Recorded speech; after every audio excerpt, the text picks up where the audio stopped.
संख्या ऐसे लोगों की हो गई जो कि आपको गाली नहीं दे रहा है, लेकिन इसका मतलब ये नहीं कि आपको वोट दे देगा। अच्छा, एक पार्टी जो उभर रही है बिहार में, हालांकि कभी जीती नहीं, वो बीजेपी है। पिछली बार 19% वोट आया, सेकंड लार्जेस्ट पार्टी थी, लगभग जेडीयू से ज्यादा वोट आया। इस बार बराबर सीट लड़ रही है।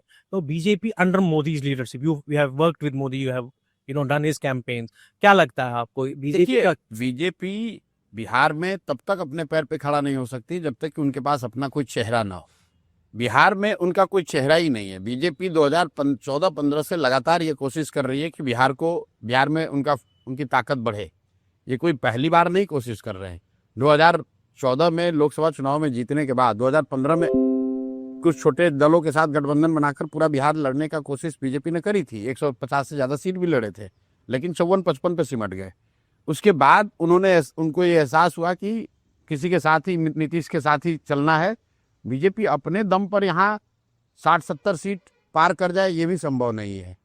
उसके बाद अब जिसके साथ भी उन्होंने गठबंधन बनाया है 100 सीट लड़ रहे हैं। देश की इतनी बड़ी पार्टी, अपने आप को विश्व का सबसे बड़ा पार्टी बताने वाले लोग, मोदी, साथ इतनी भी तरह की आप बात लोग कर लें, उनकी इतनी भी ताकत नहीं है कि वो बिहार में 243 सीट लड़े। जीतना और सरकार बनाना तो अलग है। तो अगर आप 100 सीट ही लड़ ही रहे हैं तो किसी भी हालत में बीजेपी अपने दम पर तो बिहार नहीं जीत रही है। जीतने के लिए 120 सीट चाहिए, आप तो लड़ ही रहे हैं 100। तो इसका मतलब है कि अगर आपको जनता वोट गलती से दे भी दे तो फिर वही खिचड़ी बनाइएगा, और जो व्यवस्था अभी चल रही है यही व्यवस्था चलती रहेगी और कोई उसमें सुधार नहीं होगा। लोगों को जो बदलाव चाहते हैं उनको भारी डिसअपॉइंटमेंट होगा, क्योंकि मेरा अपना मानना है कि बिहार में 60% से ज्यादा लोग बदलाव चाहते हैं। और अगर बदलाव आप चाहते हैं और फिर जाकर भाजपा को या नीतीश को वोट देंगे या उनके सहयोगी दलों को वोट देंगे तो बदलाव तो होगा नहीं। फिर अभी जो व्यवस्था चल रही है यही चलती रहेगी। यही बात हम लोगों को बता रहे हैं।